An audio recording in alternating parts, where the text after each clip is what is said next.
Hey, Utah Mammoth fans, Tusks up, and welcome into your Utah Mammoth Daily update. So let's start with the Vegas game. Like I told you, I'm kind of a day behind or a day ahead, depending on how you want to look at it. So let's talk about that game against the Golden Knights. So Utah battled hard in this one. They actually led 2-0 for the majority of the game. It's another tough loss though, after falling 3-2 in overtime after giving up 2 goals in the third period and then the final one off of a turnover in the overtime period. But Dylan Guenther was the star of the night, scoring both Mammoth goals, one on the power play and one at even strength. And the kid is proving that when he's on the ice, Utah has a legitimate scoring threat, even more so than he did last year. Because last year it was a lot of him posting up from one of the two circles and just getting fed the puck by Kells or Cooley or even Hayton and just sniping a goal. Now he's driving towards the net. He's doing a little bit more than just posting up, and that's very good to see from somebody who is going to be relied upon to be the main scoring threat for the majority of the season. Obviously, there's Clayton Keller, there's JJ Peterka, even Logan Cooley, but Dylan Guenther was signed to be that scoring winger, and now he's really starting to prove it here just a couple of games into the preseason. Vegas, of course, is still a perennial contender in the West, but this wasn't some lopsided showing like it was against the Ducks or even earlier in the preseason against the Avalanche. The Mammoth kept them to just 20 shots, defended well for very long stretches, and controlled the pace through the first half of the game.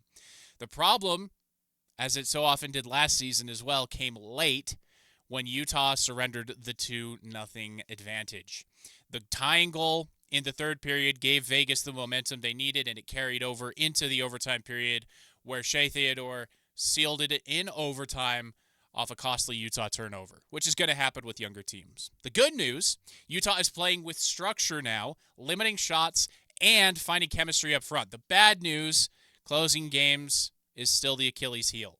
That's the difference between preseason practice and regular season polish, and it's what this team has to figure out before opening night.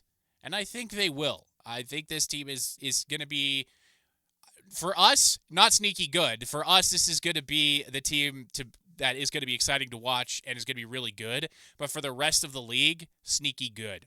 But let's highlight the positives because there are some real ones now as we've gone through the majority of the preseason. First, easy, Dylan Guenther. 2 goals in a single night says it all. But what stood out even more was the trio, the line he was skating with. JJ Peterka and Barrett Hayton rounded out that line, and together they looked very dangerous. Peterka brings speed and vision. Hayton does the little things up front at center, and Guenther finishes the plays. If Trigny keeps that group intact, it could end up as Utah's scoring line. And that's really odd to say without Kells or Cooley being out there, but it really could be with that trio. Special teams deserves a mention too. It's something that I've been keeping an eye on. The Mammoth penalty kill has been pretty good, knocking off 12 of 14 so far in the preseason. That kind of consistency is exactly what you need to steal points during the regular season, and it's something that the Mammoth need to be a little bit better at than they were last season. Still, the team has not figured out the third period formula. They've had strong starts, but the leads slip late, especially the last couple. That's a sign of the young team. They could punch first, but haven't figured out how to keep pressing once they're ahead. It's preseason, so there's time, and obviously the lines are not finalized, and it's not every guy giving 100% like it will be during the regular season, but it's the single biggest issue I think this roster has to solve is learning how to punch back after they've got the lead, the other team punches, and then punching back, but then also standing up when they get behind by a lot and not just letting the game slip away from them. That's another thing young teams need to learn, and it's something Utah needs to learn too, is once it gets to 3-0, do you give up or do you fight back? And I think when guys like Nate Schmidt, even Olli Mata, Ian Cole, when they start to get more time on the ice, Brandon Tanev, the veterans, will start to get the young kids into shape and teach them how to fight back in those games that could slip into blowout status. But as we talk about the young kids, and as I've talked about them all preseason, who's going to make it? Who's rising? Who has really set themselves apart in this preseason and rookie training camp?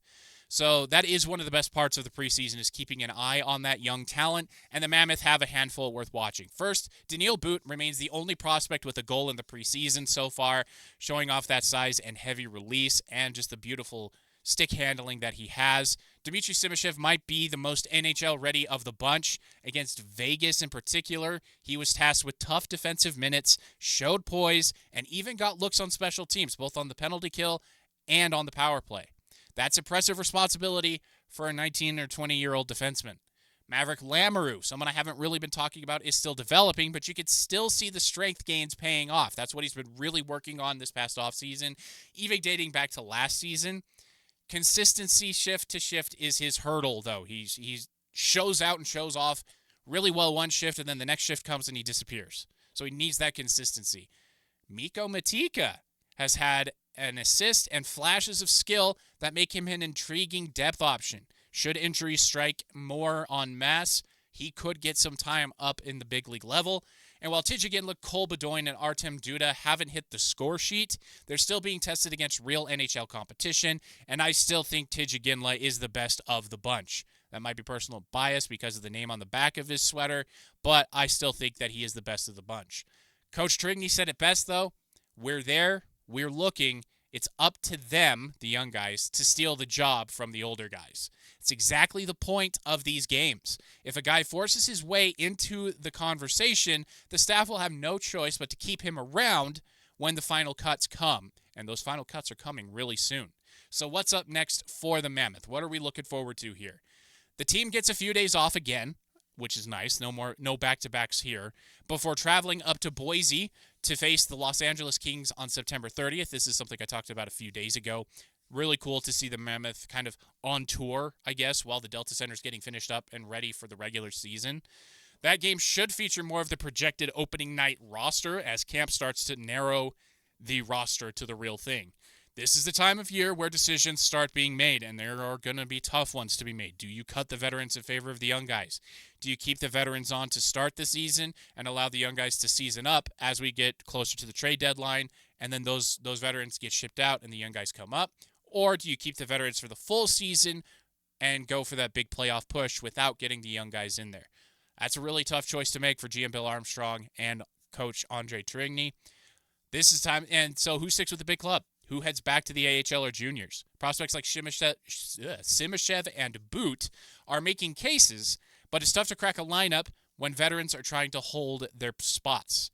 And we've seen that this preseason.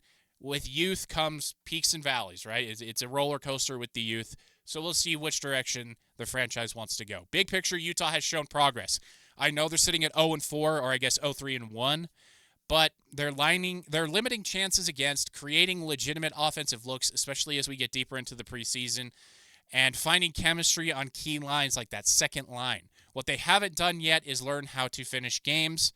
That's the next hurdle, and we should be paying more attention to how they're playing than to the preseason win or loss column. Because it's really easy to look at the stat sheet and go, oh my God, they lost again. Well, it's the preseason. There's more to it than that. It's a little bit more nuanced than win, loss, shots against, shots saved, save percentage, power play percentage, all of that stuff. That tells part of the story, but you also need to see how the guys are playing actually. So that's going to be it for today's Utah Mammoth Daily. Thanks for watching. Tuss up, and I will see you tomorrow.